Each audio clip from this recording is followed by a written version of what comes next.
नमस्कार मित्रों, मैं महेंद्र देवड़ा कोचिंग सेंटर के ऑनलाइन प्लेटफॉर्म पर आपका फिर से हार्दिक स्वागत है।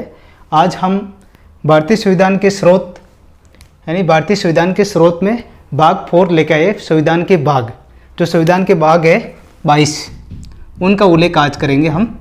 सबसे पहले हम बताएंगे आपको एक शानदार सरल विधि के माध्यम से जो आपको एक अच्छी तरीके से समझ में आ सके। तो सबसे पहले बात है भाग फर्स्ट की। तो सबसे पहले हम क्या करेंगे, संविधान का भाग बनाएंगे तो संघ और उनका राज्य क्षेत्र बनाएंगे। पहले संघ होगा फिर राज्य क्षेत्र बना देंगे। उसके बाद में क्या करेंगे, भाई राज्य होगा संघ होगा तो उसके बाद उसमें नागरिक तो रहेंगे ना। तो संघ और राज्य के बाद में सेकंड भाग में आएगा नागरिक।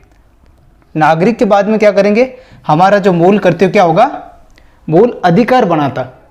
मूल अधिकार बनाने का होगा, यानी कहने का मतलब संघ और राज्य हो गया, उनका राज्य क्षेत्र होगा, फिर नागरिक आ गए। नागरिक के बाद उनको मूल अधिकार जरूरी होता है, तो मूल अधिकार उनके कर्तव्य क्या है वो आ गए। उसके बाद आता है भाग 4।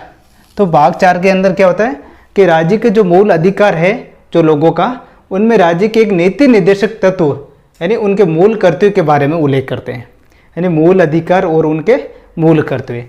ये कई बार बार एग्जामों के अंदर रिपीट क्वेश्चन आता है। संविधान के भाग कौन से मूल कर्तव्य उपबंध लिए गए, यानी भाग 4 भाग 4 क से लिया गया है। और उसके बाद आता है भाग 5 आएगा किससे संबंधित, संघ से संबंधित, यानी उसमें क्या होता है हर 5 साल में एक संघ बनाएंगे हम। उसके बाद राज्य क्या करेगा, संघ बनेंगे, फिर राज्य विचार विमर्श करेगा उस पर। 5 साल के बाद में क्या करेंगे, संघ आ जाएगा और वो राज्य क्या करेगा, विचार विमर्श करेगा। तो विचार विमर्श हो गया। और भाग 7 है जो 7 है, यानी 7 बोलते हैं ना, 7 है, यानी 7वें संविधान संशोधन के तहत 1956 के अंतर्गत इन भाग 7 को निकाल दिया गया है। आगे आती है बात 8, यानी संघ और राज्य क्षेत्र जहाँ मिलेंगे 8, यानी ठाठ होता है ना, 8 ठाठ, यानी संघ और राज्य जहाँ क्षेत्र मिलेंगे वहाँ पर ठाठ ही होगा।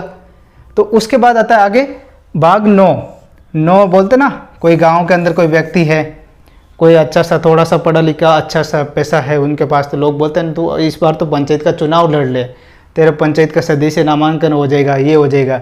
तो बोलता है नहीं ऐसी नहीं बात है, हम नहीं लड़ेंगे चुनाव, आप ही लड़ो। तो भाग 9 कर होता है 9 मना करना। और भाग का क्या होता है, नगर पालिका, ये जो शहरी क्षेत्र से संबंधित है, और सहकारी समितियाँ जो पंचायत की जैसे ही शहरी क्षेत्र से संबंधित है, यानी कहने का मतलब इनका लिंक इनके अकॉर्डिंग हो गया। तो भाग 10 है जो अनुसूचित जाति जनजातीय क्षेत्र। अब 5 साल मैंने जो पहले वीडियो के अंदर बताया था आपको, यानी 5 जो अनुसूचियाँ, 5 अनुसूची के बारे में बताया ना, हर 5 साल आते और आप जनजातीय मुद्दा बना के बोलते हैं आप कैसे काम हो जाएगा, ये हो जाएगा, लेकिन फिर क्या नहीं होता। तो अगले जो 5 साल है 10 साल क्या आ जाता है, वापस आ जाते हैं और वही कार्य वापस शुरुआत हो जाती है। उसके बाद आता है भाग 11 में क्या होता है कि संघ और राज्यों के बीच संबंध, यानी ये थोड़ा कम पूछते एग्जाम में, इनके हिसाब से हम बताएंगे आपको सही तरीके से। आगे जो जिस लाइक का क्वेश्चन आएगा, जैसे 11 के अंदर क्या होता है, 9 2 11 होना, संघ और राज्य के बीच संबंध हो जाना, यानी भाग जाना, आपस में संबंध होना, एक तरीके से क्या हो गया, मिलकर भाग कर क्या हो गया, संबंध होना। भाग 12 वित्त संपत्ति सुविधाएं और वाद। अब उसके बाद में इस पर बात होती है, भाई भागे संबंध हो गया तो बाद में संपत्ति पर बात करेंगे कि कितनी संपत्ति तेरे पास, कितनी सुविधाएं, कितनी वाद लगी हुई है, उसके बारे में। तो भाग 13 के अंदर क्या होता है कि भारत के राज्य क्षेत्र के भीतर व्यापार वाणिज्य और समागम। ये ऐसे पूछा हुआ तो नहीं है, लेकिन क्या है कि याद रखना कुछ थोड़ा औचित्य बनता हमारा, उसकी वजह से व्यापार वाणिज्य की समागम। भाग 14 के अंदर संघ और राज्य के अधीन सेवाएं के बारे में। अब 14 के अंदर क्या होगा, साथ होना, यानी अधीन सेवाएं करना, दोनों साथ मिलकर क्या करना है, सेवाएं करना। भाग 15 निर्वाचन, यानी निर्वाचन। भाग 15 के बारे में हर एक वोटिंग होती है 5 साल के बाद, यानी कहने का मतलब है निर्वाचन होता है हर 5वें साल में, हर एक बार जो निर्वाचन होगा वो हर 5वें साल में होगा।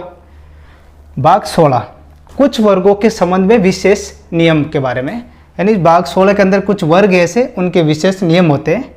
और भाग 17 के अंदर क्या होता है, राज्य की भाषा।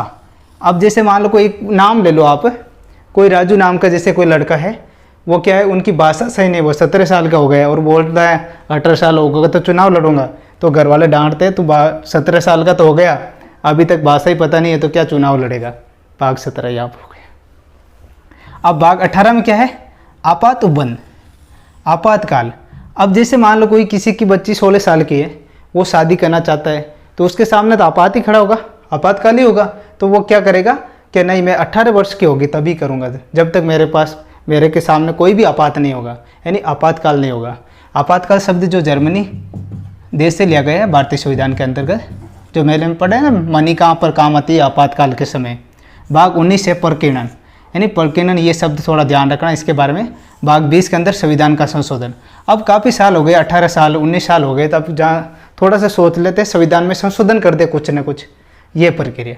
भाग 21 के अंदर क्या होता है कि अस्थायी संक्रमणकालीन और विशेष उपबंध, ये जो याद रखने की जो थोड़ा सा तरीका है, इनको किस प्रकार याद रखना है। भाग 22 के अंदर संक्षिप्त नाम, प्रारंभ, हिंदी में प्राधिकरण, पाठ और निरसन। इसी प्रकार भारतीय संविधान का ये भाग जो 22 के बारे में हम आज पढ़े, और आगे ऐसा कोई कंटेंट और भी होगा तो हम बार बार आपको एक पर्सन बैंक और इसके साथ वीडियो के माध्यम से बताते रहेंगे। धन्यवाद मित्रों, जय हिंद।